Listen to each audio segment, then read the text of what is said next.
There's a handful of people that are stalking my social media from fake accounts. I know who they are, and I can feel which ones they are. And it's exhausting. It's cowardly too, because these people won't speak to me directly, but they want to stalk my page and know everything that I'm up to.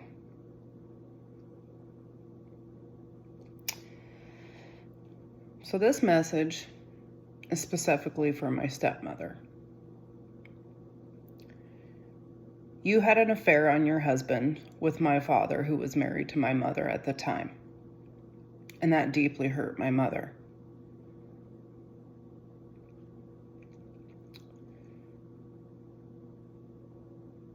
Over the years, I gave you a chance. I was kind to you. I respected you. And in fact, behind your back, I told many people over the years how much I respected you, because you were the only person that I had ever met that I'd never heard a complaint about anything. You were always there to help, and you showed up for me in ways that I had not experienced. And I never held that against you, that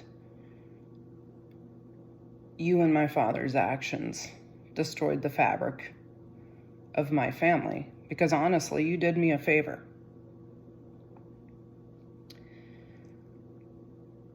But since my dad has gotten sick, and you have poisoned my father's mind with me being satanic and all of these things, I would like to point something out to you for your consideration.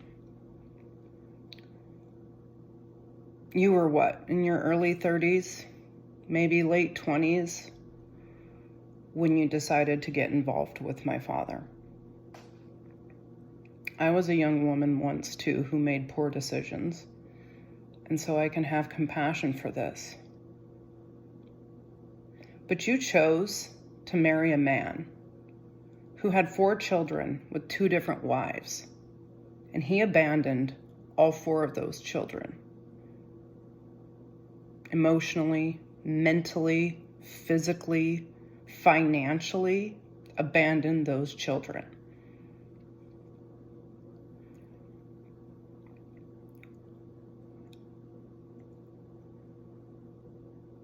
That leaves an impact on children, and down the road is going to have an impact into adulthood in the dynamics between the children and the father.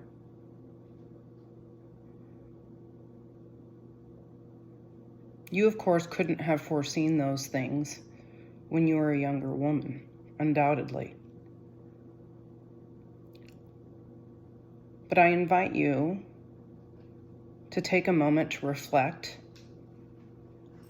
on perhaps the feelings of guilt and shame that you may feel for having chosen to marry a man that is the type of man that my father is. And I have compassion for you because I've personally experienced his abusive, coercive, controlling behaviors on you. And you've chosen to stay in that dynamic, and that's your choice. But own your choice. Don't project your shame and your fear out onto me. Don't come at me lying because you don't like to sit in the truth of who my father is as a human being.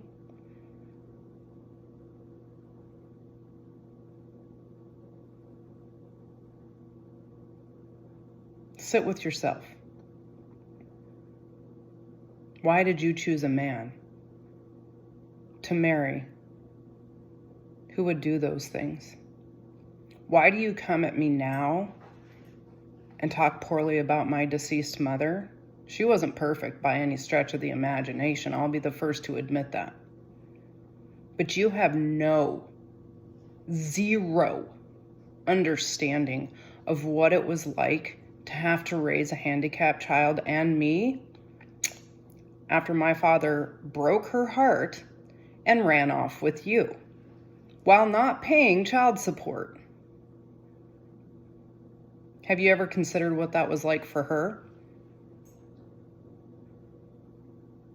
That's called empathy.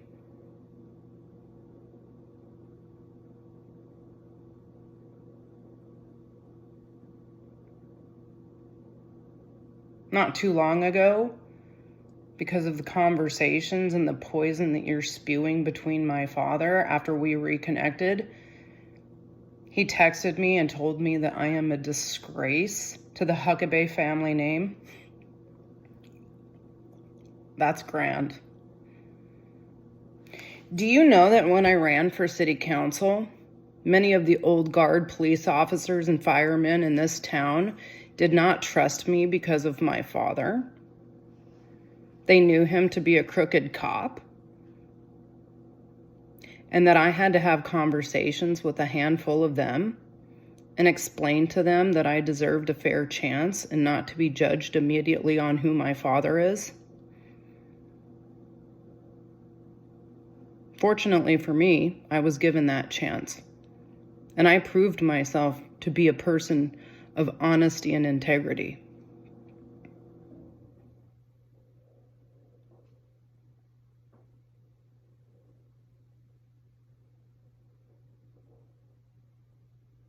So if you have something to say to me,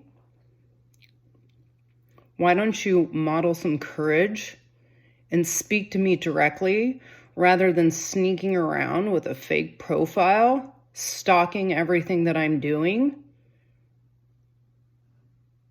and riling up my dying father and preventing me from seeing him with your vitriol? That would be the integritous thing to do. That would be the honorable thing to do. And that would be the courageous thing to do.